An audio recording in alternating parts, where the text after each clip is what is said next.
어떤 여자가 핸드폰 수리점에 전화를 한 거야. 저기요, 엊그저께 배터리 교환받았는데 배터리가 부풀어 오르면서 액정이 깨져버렸거든요. 책임지세요. 아, 그건 저희 책임이 아니죠. 예? 그때 가져오신 배터리 말씀이시죠? 그러니까 저희 배터리를 교환해드린 게 아니라 고객님께서 알리에서 중국산 배터리를 구매해서 저희한테 가져오셔서 이걸로 교환해 달라고 말씀하셨고, 저희는 그냥 국산 배터리, 정품 배터리로 교환하시는 게 좋겠다고 말씀드렸지만 고객님께서 그냥 알리 제품으로 바꿔달라고 해서 저희가 바꿔드린 건데 그걸 저희가 물어드릴 수는 없죠 라고 말을 하니까, 그럼 저는 어떻게 해요?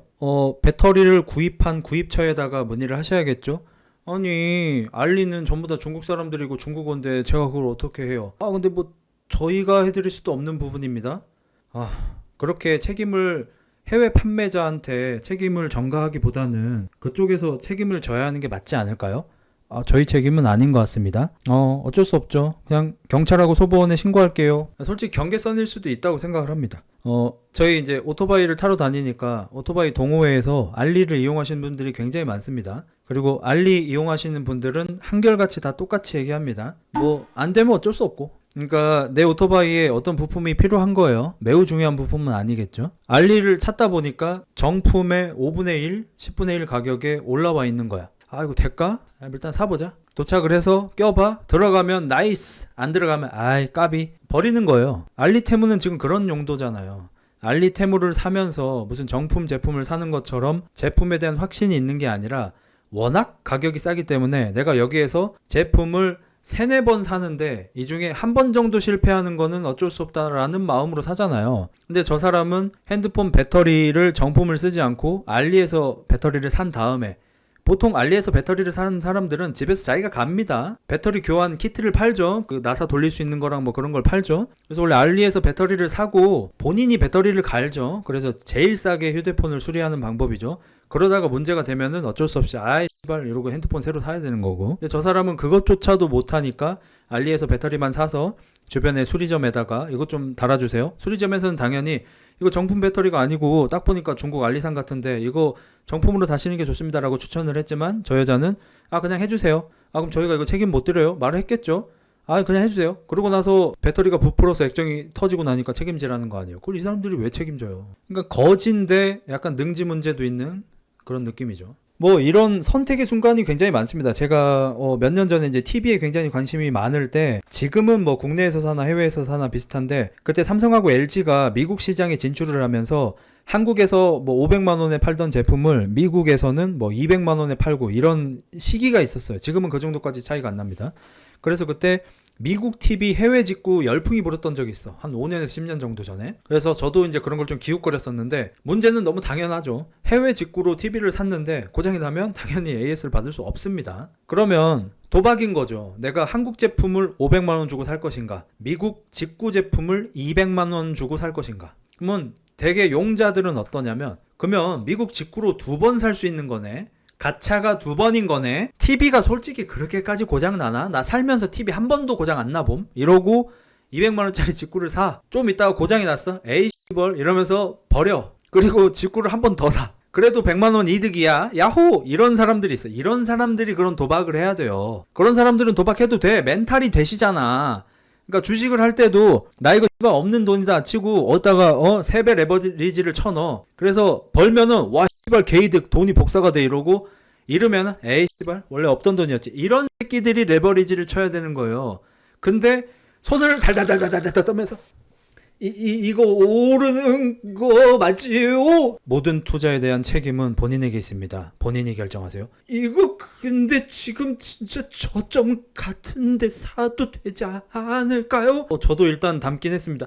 그럼 선생님 말씀 듣고 사도록 하겠습니다. 아메리칸당 만들겠습니다. 떡락 오른다고 했잖아.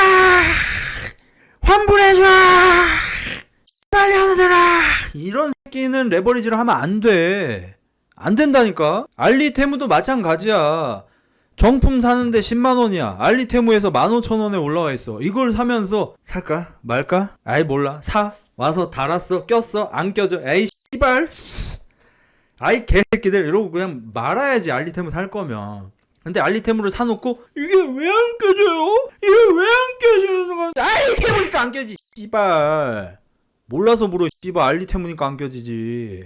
삼성 TV가 왜 비싸겠어? 씨발 서비스 센터 차려가지고 그런 문제가 생기면 고쳐주니까 고장난 거 고쳐주는 비용까지 해서 비싼 거 아니야. 씨발 알리테무는 그런 거 씨발 조가라 하니까 싼 거고 이거 씨발 이걸 생각할 수 없는 능지면은 씨발 뭐 어떻게 해야 되는 거야.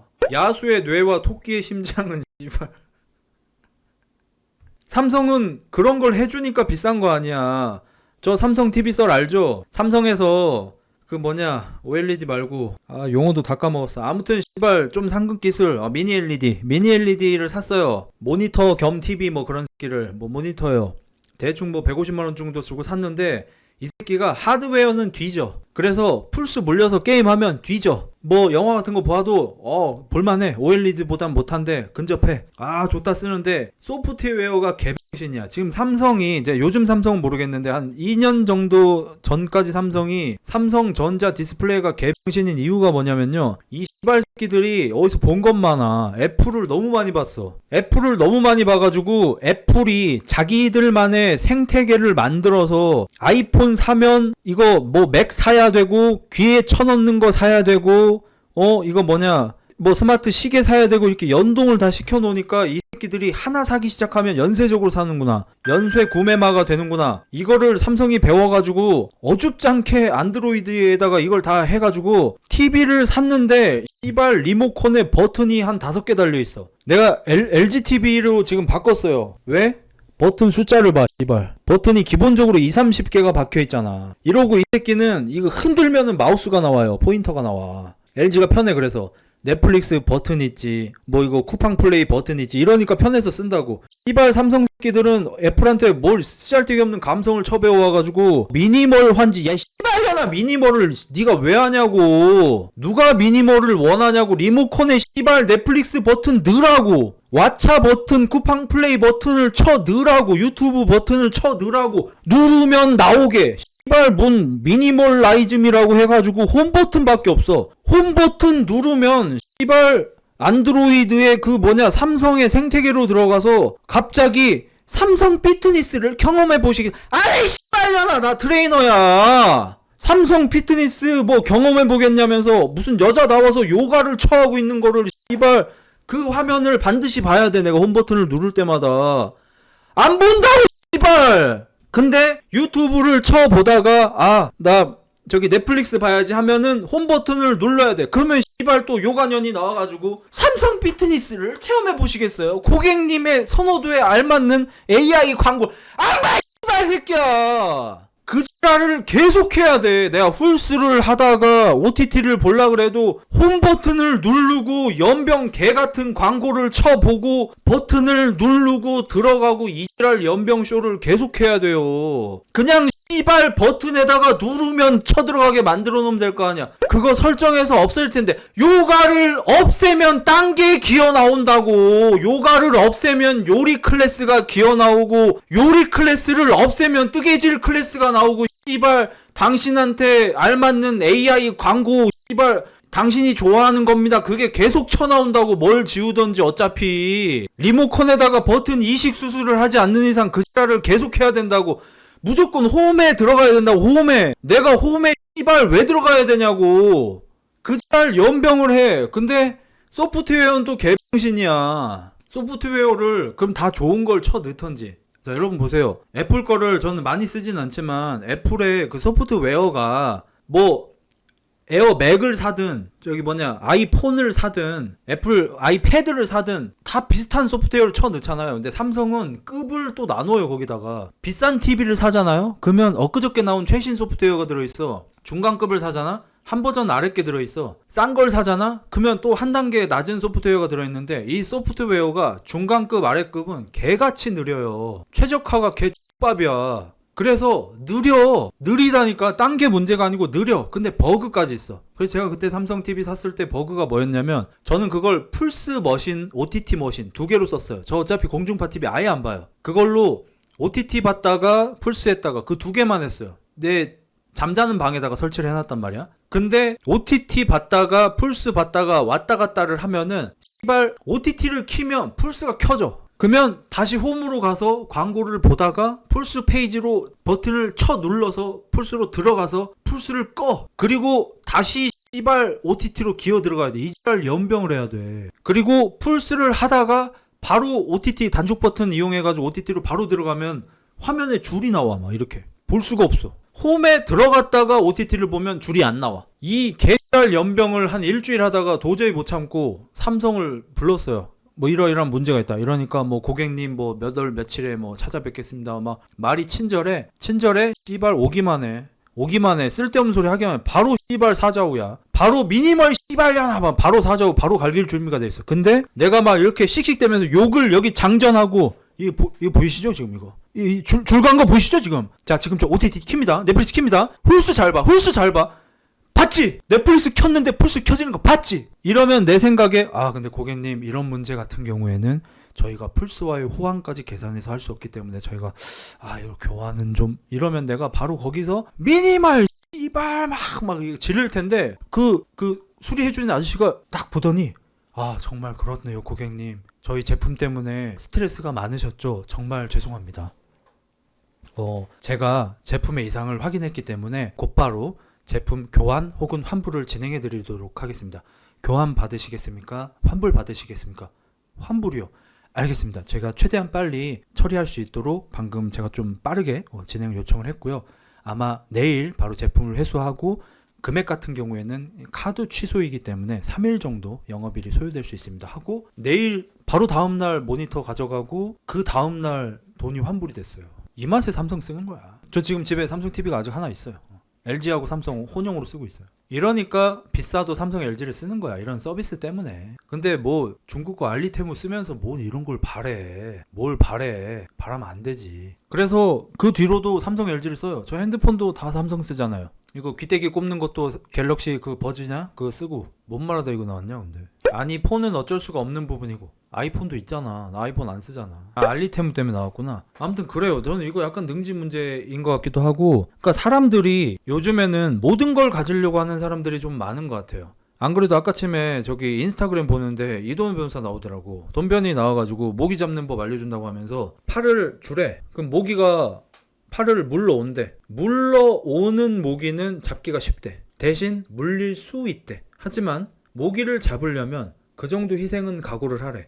원래 세상 일이라는 게 모든 걸 가질 순 없대. 얻는 게 있으면 잃는 게 있다. 이런 얘기를 하는 거야. 비슷하죠. 알리테무를 샀으면 망할 수 있다는 걸 알아야지. 삼성 LG의 서비스를 얻고 싶다면 비싼 값을 치러야 하죠. 근데 요즘에 좀 어린 친구들 보면은 자기가 손해보면 뒤지는 병 걸린 새끼들이 너무 많은 것 같아요. 무조건 제일 싼 걸 사야 돼. 저기는 100g당 단백질 얼만데 여기는 몇 g 들었네. 저기는 닭가슴살 한 장에 1200원인데 여기는 1160원이네. 최저가로 안 사면 그냥 개호구 X신 새끼 되는 줄 아는. 그러니까 닭가슴살이 1200원하고 2200원이야. 이러면 이거 사면 호구죠. 근데 1200원, 1240원, 1260원, 1195원 이런 식으로 있으면 선택인 거잖아. 맛이 다 다를 거고 식감도 조금씩 다를 거고. 근데 최저가 최고 효율의 제품을 사지 않으면 무조건 개병신들이야. 개병신 호구 새끼야. 뭐 핸드폰을 사도 뭔 폰 샀다 그걸 왜 사노?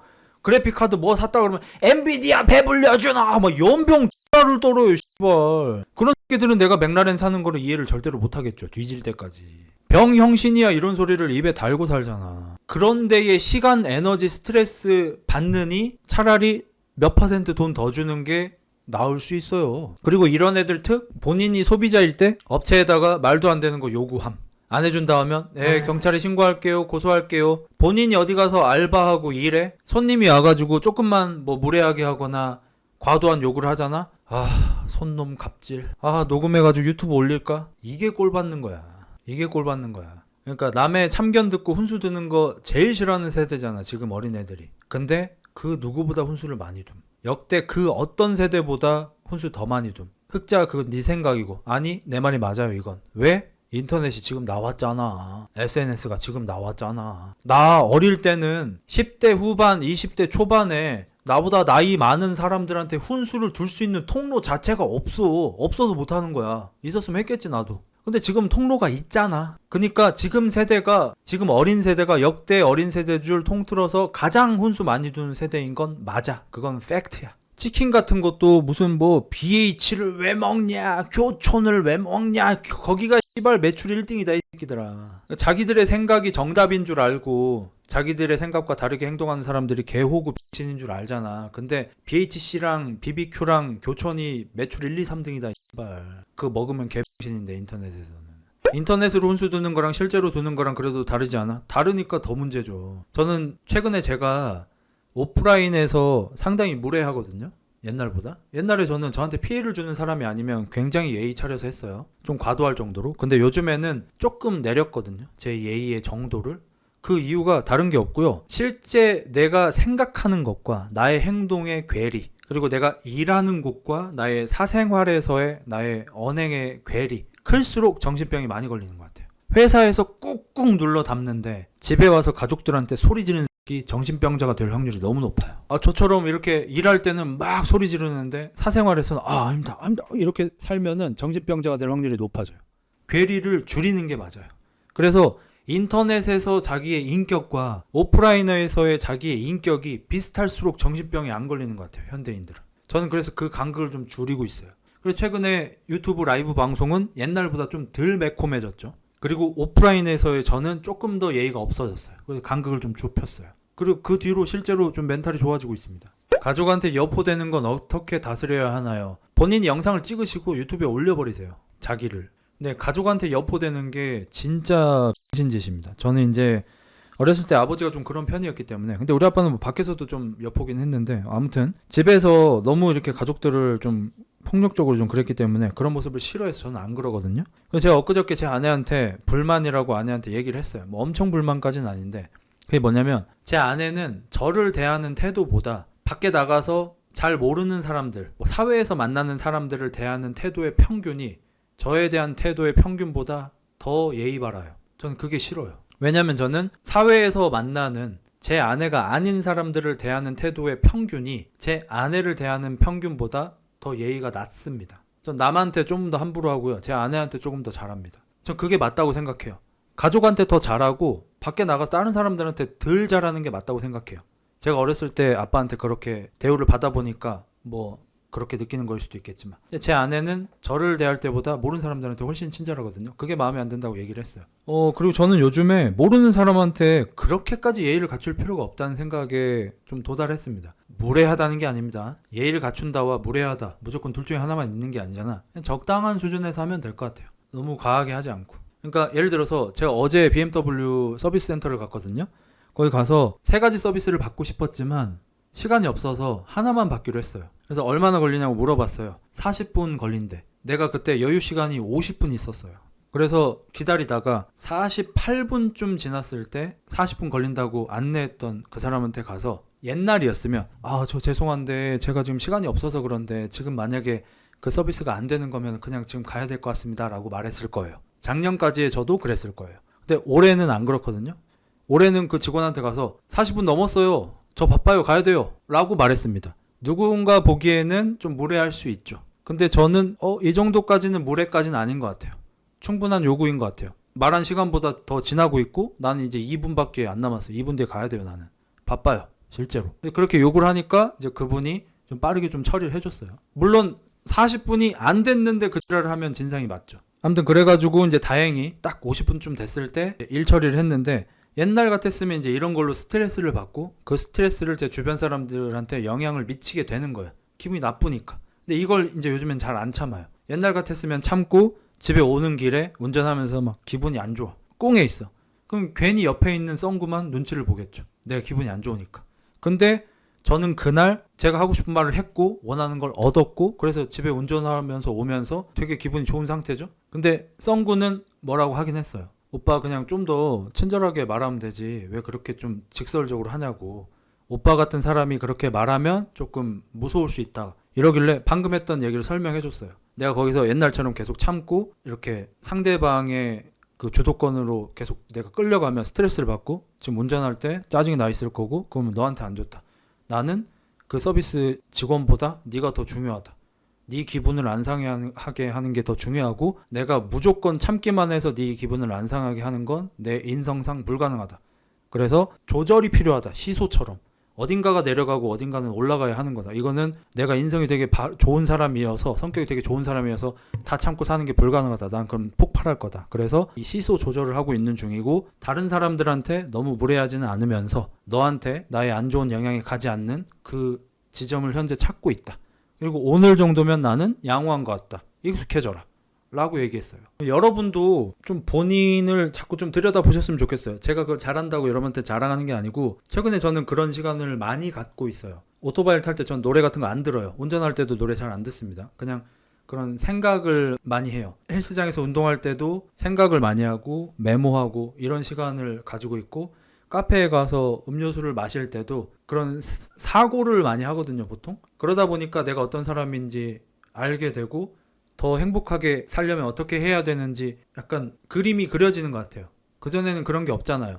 저도 어렸을 때는 뭐 착하게 살아라, 예의 있게 행동해라, 뭐 남들한테 뭐 하지 마라, 뭐 해라. 그냥 남들이 옳다고 말하는 정답들을 들으면서 주입시키면서 나한테 맞지도 않는 그 정답을 막 끼워 맞추려고 하고 스트레스 받고 이랬지만 요즘에는 남들이 이래라 저래라 하는 그런 확정적인 말들을 거의 다 개무시합니다. 거의 듣지도 않아요. 왜냐하면 그 말들이 나한테 도움이 안 되는 게 아니고 들었을 때 아차 싶은 게 솔직히 거의 없습니다. 그냥 99%다 아는 거고 들어본 거고 내가 모르는 게 단 하나도 없고 생각 안 해본 게 하나도 없어요. 다 들어봤던 거야. 근데 나 지루하고 내 인생에 도움도 하나도 안 되는 그냥 식사 맛있게 하십시오. 좋은 아침입니다. 거의 이 정도 수준인 거밖에 안 돼. 근데 참견을 계속 하잖아. 이거 다 무시하고 있습니다, 저는. 내가 모르는 걸 알려주면은 귀를 기울이겠지만. 옛날에는 친절함을 받기 위해 먼저 친절하게 대했는데 생각해보니까 서비스를 받는 입장에서 안 그래도 될 것 같음. 그러니까 불친절할 필요는 없어요.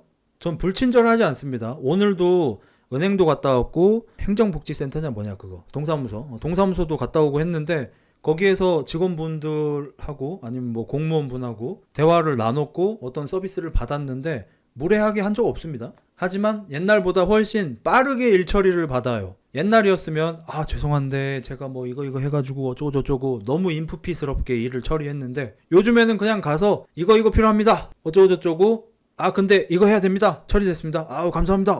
빠르네요. 따봉 한번 날려주고 그냥 와요. 이러면 일 처리도 빠르고 서로 기분 나쁠 일도 없고 근데 내가 만약에 과잉 친절을 했을 때 또 문제가 되는 게 뭐냐면 기대감이 커져요. 내가 어디 서비스를 이용하러 갔는데 제공자한테 내가 과도하게 친절하잖아요. 그러면 상대도 당연히 그럴 것을 예상하고 내가 원하는 걸 상대가 반드시 들어줘야 한다는 생각을 가져요. 왜냐면 내가 엄청 공손하게 물어봤으니까. 근데 실제로 내가 엄청 공손하게 물어보는 거랑 내가 요구하는 걸 들어줄 수 있는지 없는지랑 상관이 없잖아요. 매뉴얼대로 하잖아, 그 사람들은. 근데 내가 엄청 친절하게 대하면 그 사람이 그걸 들어줘야 된다고 내가 기대를 하고 안 들어준다고 하면 실망하고 화가 날 수도 있죠. 그러면 내 성격만 안 좋아지죠. 내가 거기서 뭐 싸울 거야, 뭐 어떡할 거야. 그러니까 너무 친절하게 안 해요. 서비스 제공자들한테. 적당하게 합니다. 무례하지도 않게. 그러면 그 사람에 대한 기대치도 없고요. 그 사람이 매우 친절하지 않아도 별로 기분 나쁘지 않습니다. 왜냐면 나도 그러니까. 서로 마찬가지니까. 그래서 너무 친절하게 대하려고 하는 게 역으로 다툼을 유발할 수 있다는 거를 저도 이제 올해 알아서 올해는 그렇게 하고 있습니다. 만약 그 직원이 예쁘면 어떡하죠? 너는 언제 그 단계에서 나올 수 있게 되는 거야? 저그 비빔밥아. 지금 우리가 본 지 한 2, 3년 됐잖아. 더 됐을 수도 있고. 언제 그 단계에서 벗어나는 거야? 너는 진짜 매년 매해 똑같다 그냥 하는 짓이. 여자 씨발. 이거 뭐 이것도 하나 보죠. 아이 등원시키는데 자기 동 경비원이 에어컨 아래 시원한 데 계시더군요. 내가 분명히 아이들 등원할 때만 나와서 아이들 인도 좀 안전하게 좀 이렇게 등원할 수 있게 좀 지도 좀 해달라고 했는데 안 해주시고 에어컨 밑에 계시네. 앞 건물 경비 아저씨가 저희 아이들을 챙겨주시네요. 방금 전에 얘기한 거랑 또 우연히 좀 맥락이 좀 비슷하네요. 경비 아저씨, 너무 수고하십니다. 여기 음료수 하나 드세요. 예, 감사합니다. 저희 아이들이 아침에 한 8시 40분쯤에 등원을 하거든요. 네네. 그때 조금 어려우시겠지만 저희 아이들 등원할 때 아파트 입구부터 아파트 출구까지만 좀 이렇게 안전하게 에스코트 해주시는 게 가능하실까요? 그건 좀 어려울 것 같습니다. 에? 가로 열고 내가 이렇게까지 공손하게 부탁하는데 거절해 씨발 가로 닫고. 그러니까 공손하게 얘기한다고 해서 해줘야 하는 게 아니잖아요. 근데 그런 사람 은근히 많습니다. 본인이 되게 좋은 말로 뭘 부탁하면 상대가 당연히 들어줘야 한다고 생각하는 사람들이 꽤 많아요. 해줄 이유가 없죠. 공손한 거랑 아무 상관이 없죠. 이게 이제 그 유명한 호의가 논리인 줄 안다, 이제 그거잖아요. 그리고 이거를 또 이제 아파트 커뮤니티에다가 공론화를 한 거야. 그러니까 사람들이 다 자기 같을 줄 안 거죠. 근데 다행히 이 아파트에는 정상인들이 많이 살았고 그거를 경비 아저씨한테 부탁하는 건 아닌 것 같다. 경비 아저씨의 업무가 아니니까 안 해도 되는 것 같다. 만약에 생각이 다르시면 몇 동 몇 호로 오세요. 뭐 같이 뭐 토론을 해보면 좋을 것 같습니다. 이러는 기센 아줌마도 있고. 요거 세상의 모든 쇼츠에 나온 거 한번 보도록 하겠습니다.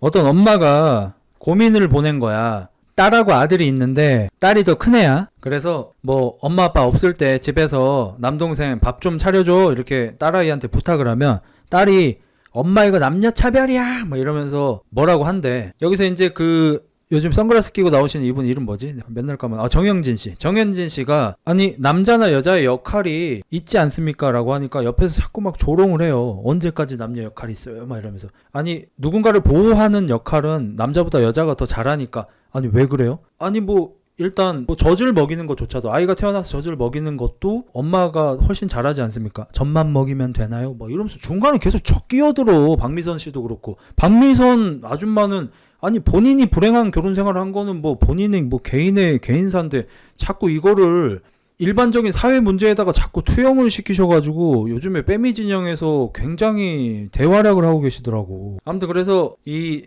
정영진 씨의 얘기는 남녀의 역할이 좀 있으니까 딸이 밥을 좀 차려줄 수도 있다 이런 거고, 옆에서 이제 엄청난 저항을 받고 남자는 대신해서 여자를 보호해줄 수 있습니다 뭐 이렇게 얘기를 하니까 또 빼미 진영에 있던 어떤 남자가 멧돼지 잡아본 적 있으세요? 뭐 이러는 거야. 아니 씨발 현대사회에서 남자가 여자를 지켜주는 게 멧돼지 쳐잡는 거겠냐고. 나는 이런 거 볼 때마다 같이 꼴 받는 게 뭐냐면 왜 빼미 진영에 있는 애들은 이렇게 비아냥대는 거야. 중간중간에 추임새로 조롱을 하는 거고. 지금 토론의 자리인데 보면서도 빡이 도네. 그냥 씨발 예의 있게 토론할 수가 없는 거야. 왜 이렇게 중간중간에 껴들면서 조롱을 처하는 거야. 근데 이 사연에서 엄마가 억울해하는 포인트가 뭐냐면요, 딸애한테 남동생 밥 좀 차려달라니까 남녀차별이랍니다 라고 그게 아니고요. 사연을 보면 밤늦게 들어올 때마다 남동생 보내서 너를 에스코트 하잖아. 쓰레기 버리는 거 너 절대 안 시키고 남동생만 시키잖아. 남동생이 이런 굳은 일을 하니까, 너를 보호하는 임무를 하니까 남동생 밥 정도는 네가 차려줄 수 있지 않냐 이건 거예요. 이게 어떻게 남녀 차별이에요? 남녀 평등이지. 난 씨발 이게 진짜 능지 문제인가 싶어. 아니 지 남동생이 이거 뭐 데려다 주러 가고 막 이런 거 보니까 어리지도 않네. 보니까 지 남동생이 자기가 밤늦게 집에 올 때 마중 나가서 안전하게 집까지 올 수 있게 에스코트 할 때는 남녀 차별이 아니고, 본인이 남동생 밥 좀 차려줘야 할 때는 남녀 차별인 게, 이게 남녀 차별이죠. 그냥 각자 가진 능력이 다른 거잖아. 문과 데려다가 씨발 공돌이 시키고 이과 데려다가 글짓기 시킬 거야? 그게 진짜 병신짓인 거고. 그럼 남동생이 육체적으로 더 강인하니까 음식물 쓰레기 버리러 가고 쓰레기 분리수거 하러 가고, 자기 누나 밤늦게 오면은 마중 나가서 어디 이상한 괴한 새끼 만나지 않을까 지키러 가고, 이게 남자의 역할을 하는 거고, 대신에 누나는 남동생 밥 좀 차려줄 수 있는 거 아니야. 그럼 자기는 뭐 할 건데? 그러니까 이렇게 엄마가 잘 가르쳐도 이 딸이 커뮤 가가지고 그지 같은 걸 몇 개 보면 이렇게 돼버리는 거야. 이게 어떻게 남녀 차별이야. 완전 평등이지. 서로 각자가 잘하는 걸로 서로를 보호해주니까, 서로를 충족해주니까 완전한 남녀 평등 아니에요. 요거 이제 아데산야 이야기 다들 아시죠? 아데산야가 여자친구가 굉장한 미인이더라고요. 전 몰랐어요. 이제는 헤어졌지만 여자친구입니다. 굉장한 미녀죠. 이제 둘이 헤어지게 됐어요. 아무튼 이 여자친구가 헤어지고 나서 결혼도 하지 않았고 동거 관계였고 아이도 낳지 않았는데도 불구하고 재산 분할 100억을 요구했습니다. 아데산냐 재산의 절반 정도를 요구한 것 같아요. 아데산냐는 말이 되는 소리냐라고 생각을 했겠죠. 결혼하지도 않았는데 둘이 아이를 낳아서 사실혼 관계도 아닌데 뭔 소린가 싶죠. 그냥 2년 사귀다 헤어진 건데. 근데 이제 법원에서 받아들여서 재산 조정에 들어갔습니다. 재산 조정에 들어가면 남자 여자 둘의 재산 상태를 이제 조사를 하겠죠. 근데 이제 여기서 반전이 일어나는데 아데산냐 재산 빵원. 저기 뉴질랜드인가 호주인가 그런데 거기는 그렇대요. 빵원. 아데산냐. 다 썼나? 마크 헌트 같은 그런 건가? 마크 헌트가 그랬어요. 돈이 있으면 간절함이 없어져서 훈련을 열심히 안 한다고 자기는 파이트 머니 받으면 다 써버린대.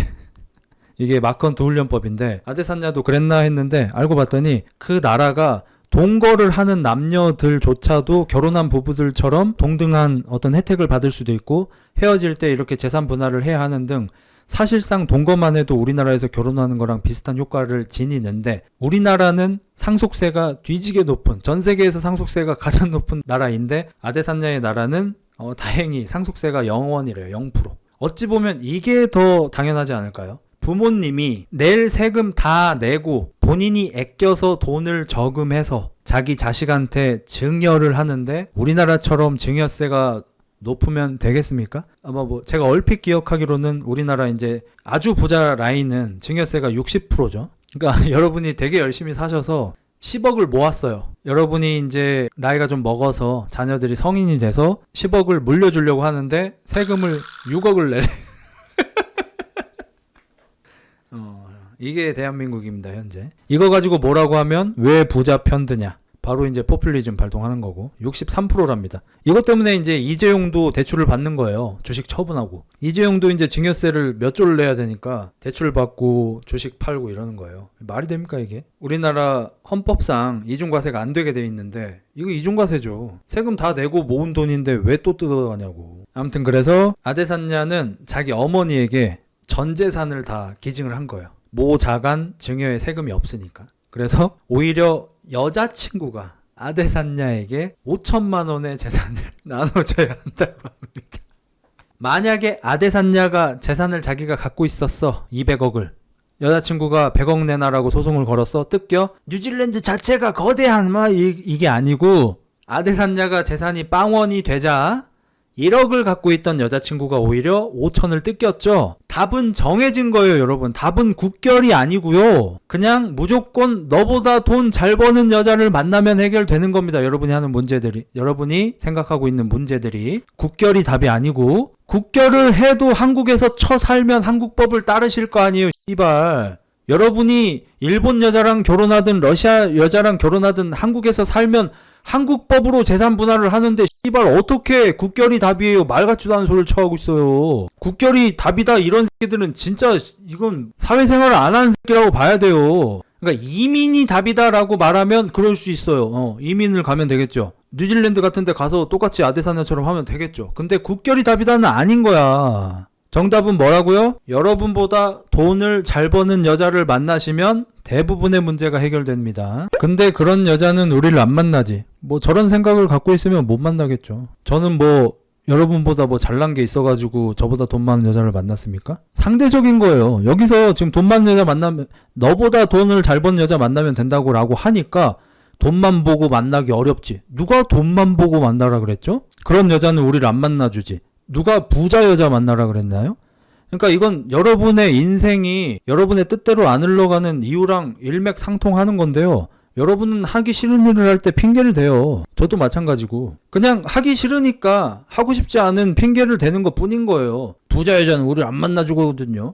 돈만 보고 어떻게 결혼합니까? 누가 돈만 보고 결혼하라 그랬어요? 누가 부자랑 결혼하라 그랬어요? 너보다 돈 많이 버는 여자 만나라 그랬지. 전혀 뜻이 다르잖아요. 그냥 하기 싫은 거잖아. 우리나라는 그냥 단순합니다. 이혼할 때 재산 많은 사람이 손해입니다. 돈 잘 버는 사람이 손해입니다. 이제 자녀를 누가 키울 거냐에 대해서는 여자가 유리한 게 맞습니다. 근데 그건 거의 대부분의 나라가 그렇습니다. 우리나라만 그런 게 아니고. 돈급만 만나도 되긴 해요. 님들이 월급을 300 벌면 280에서 320 버는 여자 만나면 되는 거고, 여러분이 400을 벌면 350 이상 버는 여자 만나면 되는 거고, 비슷한 급으로 만나면 되는 겁니다. 근데 여러분이 만약에 3, 400을 버는데 여러분이 만날 수 있는 최고 수준의 외모를 가졌으면서 결혼하자마자 일을 바로 그만둘 여자를 만나면 지옥이 시작되는 거겠죠. 형, 나도 마음 아예 없던 누나가 GV70 태워주니까 설레고 가슴 뛰더라. 그 여자랑 똑같은 거니까. 그러니까 이게 애견남이 나쁜 게 아니에요. 만약에 테토남이면 내가 이런 말을 해도 흑자야 나는 뒤져도 그건 못하겠다, 이해해요. 못할 수 있어요. 다 하시라는 게 아니야. 추천하는 거지. 못하는 분들도 이해해. 너무 테토남이라 나는 여자보다 내 지위가 더 낮은 걸 죽어도 참을 수가 없다, 못하시면 이해해. 오케이, 그렇게 사셔. 근데 애견남들은 너무 좋지. 관심 아예 없던 누나인데 내가 태워줄까? 아, 네. 타? 이 차예요? GV70 조수석에 딱 탔어? 가랑이가 막 벌어져. 남잔데 좀 더 짧은 치마 입고 올 걸, 어필 좀 할 걸, 막 이런 생각이 들어. 여기서 약간 방시키면 매력 어필이 될까, 이런 생각이 들어. 그러면 애견남이 승리하는 거지. 너무 개이득이잖아. 이게 애견남들의 무기인 거잖아. 반바지 입고 올 걸. 여자들이 그렇잖아. 별 관심 없던 남자야. 극혐까지는 안 되고, 극혐은 좀 힘들어. 관심 없던 남자야. 왔어. 비 오네요. 가야 되는데 어제 태워드릴까요? 예. 맥클라렌? 이거 문 어떻게? 문이 위로. 문이 발을. 그러면 이제 타서 이렇게 좀 몸도 좀 베베 꼬이고, 뭐 몇 시까지 가셔야 돼요? 그렇게 뭐 빨리 안 가도 되긴 해요. 그래요? 근데 뭐 사실 뭐 딱히 오늘 안 가도 되긴 해요. 배고프다. 이 잘 나는 거지. 이게 나쁜 거야? 나쁜 게 아니잖아. 너네도 똑같이 하라니까. 돈 많은 누나가 차를 태워주면 조수석에서 좀 애교도 부리고 좀 해. 운전하시는데 피곤하시죠? 이러면서 팔도 좀 주물러 주고, 반바지 짧은 거 막 돌핀 같은 거 입고 가가지고, 약간 튀어나오게도 좀 해보고, 회색 추리닝 같은 거 입고 다양하게 좀 해보라고. 시트도 이렇게 뒤로 한번 넘겨보고. 40대라 쉽지 않네. 그런 누나 취향이 테토남이면 진짜 X 같은 질문이네요. 세상에 확실한 게 있냐? 공부를 열심히 하는데 이러다 성적 안 나오면 뭐 어쩌라고. 안 나오면 안 나오는 거지. 취업 준비를 열심히 했어. 이러다 취직 못하면 뭐 어쩌라고 못하는 거지. 세상에 확실한 게 어딨어. 네가 어필하면 그 누나가 네가 취향이어야 되고 넘어와야 되는 거야? 다른 누나한테 가면 되지. 원래 사람이 그래요. 자기가 하고 싶은 거 할 때는 주변에서 아무리 뜯어 말려도 근데 이거 괜찮지 않아? 할 이유를 찾고, 하기 싫은 거 누군가한테 얘기 들을 때는 근데 이거 별로지 않아? 하고 싶지 않은, 안 해도 되는 이유를 찾죠. 다 똑같지, 사람이. 최준생 27, 유일하게 긁히는 게 사회성, 정확히는 친구. 노력으로 평균적인 사회성을 갖추었지만 아시다시피 친구는 그냥 생기진 않더라고요. 알바에서 제게 호감을 갖는 이성이 생겼는데 친구가 많을 것 같다고 오해하니 더 못 다가가겠더라고요. 집 헬스만 다니고 그나마 있는 친구들은 연애는커녕 안 꾸미고 여혐도 조금 해요. 욕도 좋으니 조언 부탁드립니다. 여기가 이제 너의 사나이 테스트인 거야. 저도 님처럼 친구가 많이 없죠. 그리고 친구가 아예 없었던 기간도 꽤 길고, 그리고 그랬을 때 내가 친구가 없는 거가 좀 부끄러웠던 때도 있어요. 지금 별로 부끄럽지 않습니다. 지금 님이 나이가 만약에 어리다면은 그거를 안 긁히기가 굉장히 어렵습니다. 저 정도 나이에 안 긁히게 되는 거는 사실 뭐 그렇게 어려운 건 아니고, 왜냐하면 인간은 사회적인 동물이잖아요. 그게 뭐 사회를 이루고 산다, 그냥 이런 1차원적인 의미가 아니라 사회 구성원으로서 제대로 된 1인분을 하지 않으면 괴로운 존재들이라는 거예요, 우리는. 그래서 뭐 남들처럼 1인분 정도 하는 직장이 없다든지, 남들처럼 가정을 이루지 못한다든지 이런 것도 있지만, 그냥 친구가 없는 것도 내가 사회성이 부족하다고 느끼고 이게 열등한 인간처럼 느껴져서 안 긁히기 굉장히 어렵거든요. 근데 그걸 이겨내야 되고, 최근에 그 철학자들의 말 중에 우리한테 많이 전달되는 주제들이 바로 그거죠. 친구는 필요 없다, 외로워라, 인간은 원래 외로운 존재다, 뭐 등등등. 쇼펜하우어 그 헤이아치 머리 한 아저씨하고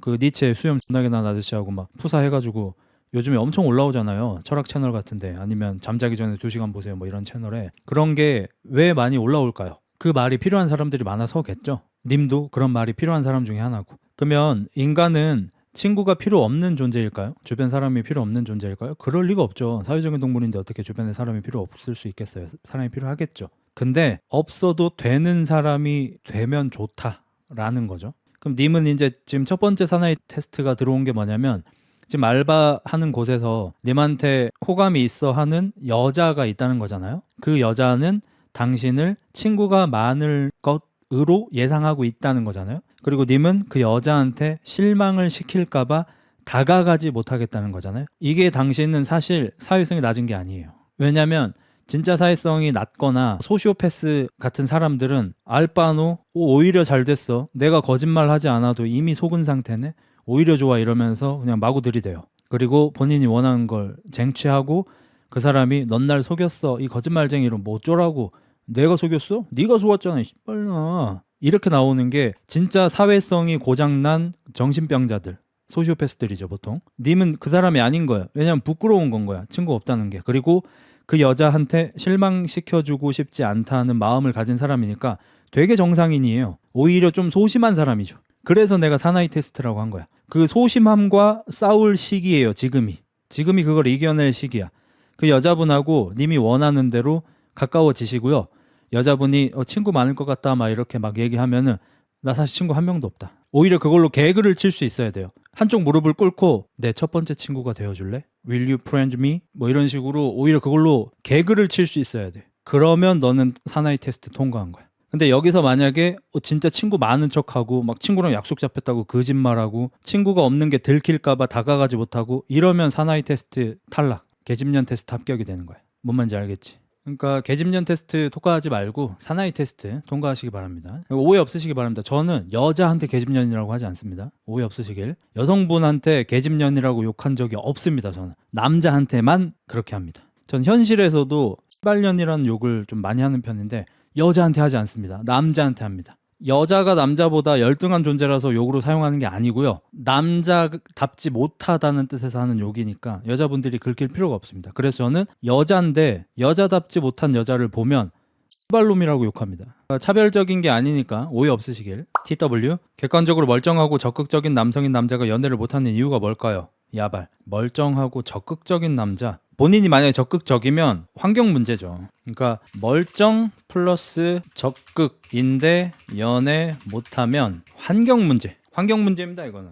환경을 바꾸세요. 뭐 그런 거 있잖아요. 뭐 남중 남고 뭐 군대 공대 뭐 이렇게 했다. 회사에도 여자가 없다. 어떻게 연애를 해야 되냐 뭐 이런 사람들 있잖아. 환경 문제죠. 예를 들어서 님하고 똑같은 기질을 가진 사람, 외모 조건도 똑같은 사람이라도 만약에 뭐 여동생이랑 누나들이 여러 명이야. 중고등학교 공학이었어. 간호학과 같은 데 들어갔어.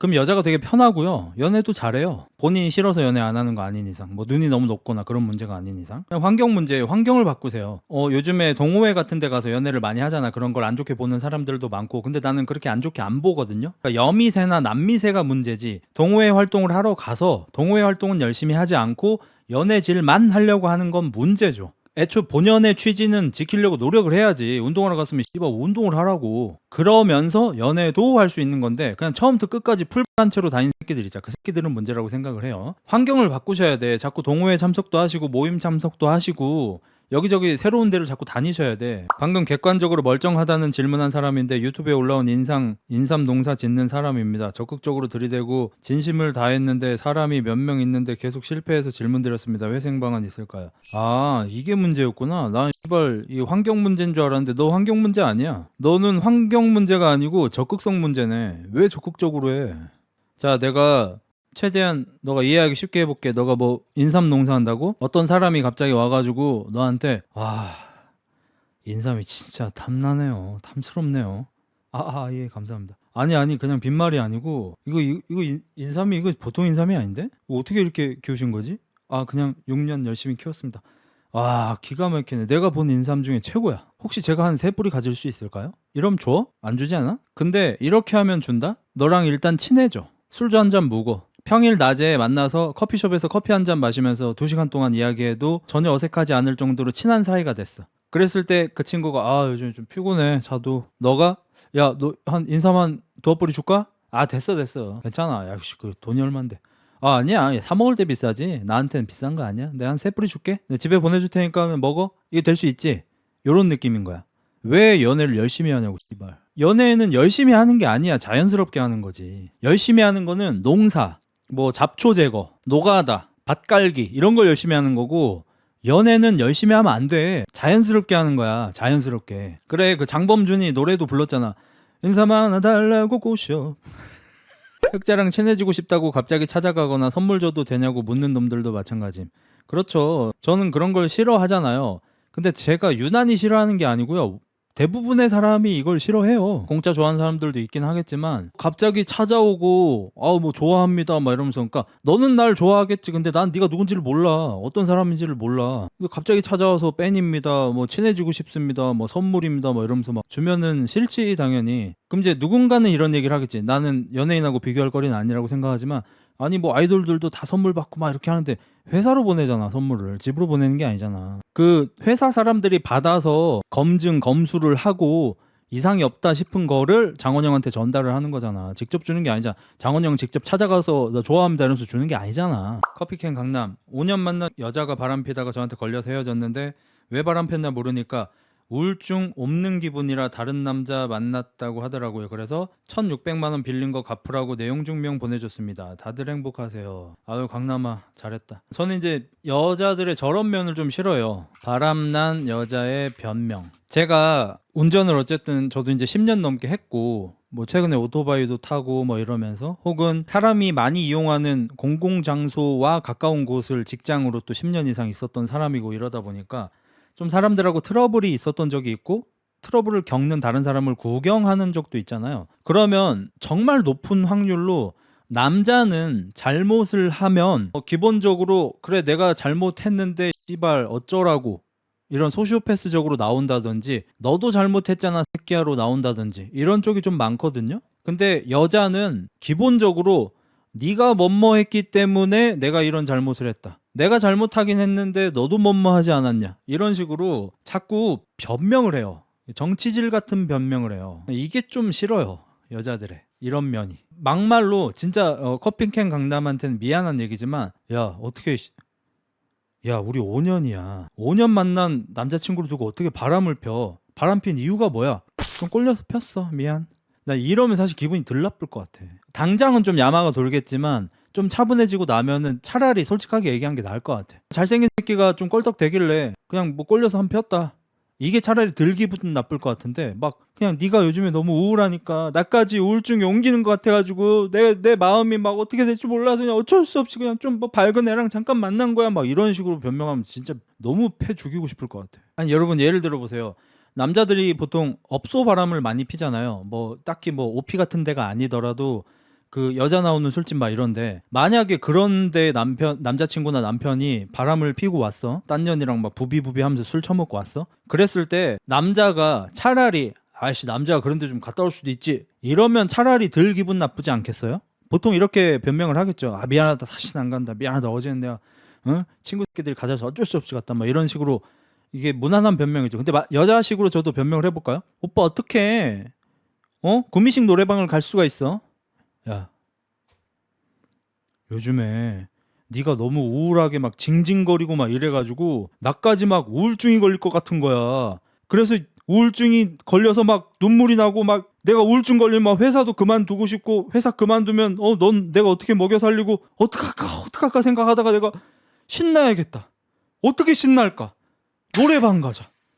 혼자 노래하면 더 슬프지 않을까? 발라드 부르면서 질질 짜지 않을까 해서 어쩔 수 없이 도움이 나오는 노래방 갔는데 구미식 노래방이어서 꾀댕이 벗고 오는데 그걸 내가 돈을 냈는데 들어가서 할 수도 없고, 그래서 어쩔 수 없이 다 벗은 여자들이랑 노래 부르고 좀 놀았다. 이러면 씨발 기분이 더 나쁘지 않겠어? 뭘 변명을 해 씨발. 그냥 솔직하게 얘기를 하지. 그게 꼴 받는 거야. 이게 나르 이거랑 좀 비슷하거든요. 사람들이 나르한테 꼴 받는 것도 약간 비슷한 맥락이에요. 이 새끼들은 솔직히 얘기를 안 해요. 전부 거짓말이에요. 이제 입에서 나오는 모든 게 거짓말이에요. 사람 살리는 도움이 그래. 응? 정신과 전문의가 따로 있냐고. 형 나 기분 나빠 이제.